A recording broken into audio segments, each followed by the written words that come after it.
A, shall we say, educator who innovated has admitted he made a bunch of stuff up, and he wish it hadn't worked. This is pretty interesting. For the Colson Center, I'm John Stonestreet. This is Breakpoint. So far, in each of the movies of the Jurassic Park franchise, the genetically resurrected dinosaurs that terrorize tourists, lawyers, and scientists mostly stay on the island. But in the newest movie, the dinosaurs escape and terrorize America, doing what movie dinosaurs do best, victimize people in increasingly creative ways. This is not unlike what happens when experimental ideas get loose in a culture, though the damage ideas do is more profound, subtle, and lasting. Plus, it happens in the real world, not on a Hollywood set. That sort of describes a remarkable confession offered in writing at the Quillette website recently. Christopher Dummitt, an historian of culture and politics, owns up to a particularly nasty idea that he helped release into the wild, the notion that gender is socially constructed. He now says he can't believe how quickly his idea took over and even wishes he could undo it. In his own words, and I quote, "I was making it all up."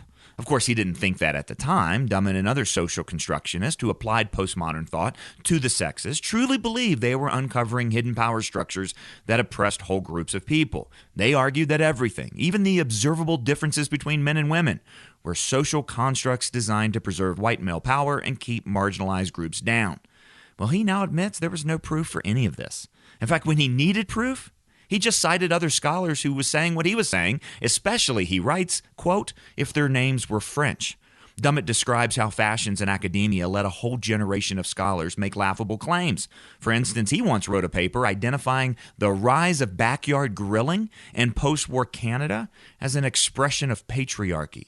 I should have known better, Dummitt writes. That's what makes it so disappointing to see that the viewpoints I used to argue for so fervently and so baselessly have now been accepted by so many in wider society. His article reminded me of a former student who had become fascinated with postmodernism. He questioned everything about reality, right and wrong, truth itself. After graduation, the student went on to teach high school and later told me how quickly he realized the chaos he would unleash if the teenagers he taught believed and lived out those ideas. He'd only be giving them intellectual justification for their worst impulses. And see, that's the thing about ideas. They have consequences. They have feet. They walk off the pages of our books and polysyllabic essays into the real world of people. It's impossible to keep them caged in the experimental confines of an ivory tower. Sooner or later, they show up among real people.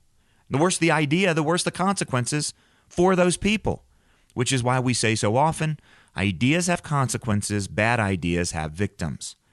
Francis Schaeffer realized how often bad ideas start in the academy. He wrote about a line of despair that overtook every institution in our time, starting with higher education. Ideas that begin with the intellectual elites, become embodied in elite institutions, and then influence other institutions, especially shaping art and education, before trickling down into music, pop culture, fashion, entertainment, and eventually everyday life, even the church. The out-of-control identity politics we see all around us, as well as the direct abandonment of observable truths about things like sex and gender, largely began with academics a generation ago monkeying around with ideas.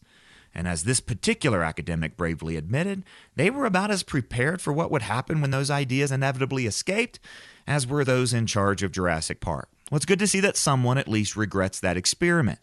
But regret never gets dinosaurs or bad ideas back in their cages. For Breakpoint, I'm John Stonestreet.